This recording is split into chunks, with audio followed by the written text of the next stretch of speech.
Ayan guys, ang sarap talaga ng maha kalabasa, subukan nyo rin. Ang nilagay ko lang dito gatas lang at saka cheese. Ayan, kalabasa. Sobrang sarap yung lasa niya, lalo na kung may coconut milk, yung gata ng niyog. Ayan, uulit ako ulit magkuha guys. Ayan, sobrang sarap niya talaga. Sakto yung tamis niya. Maha kalabasa.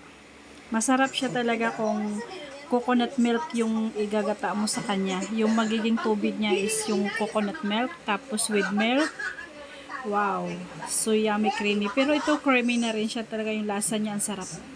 Subukan niya rin guys, maha kalabasa o walang sayang ang mga kalabasa. Ang sarap niya. Kain tayo guys. Yan, sarap. Yan, nakadalawang kuha na ako. Thank you for watching.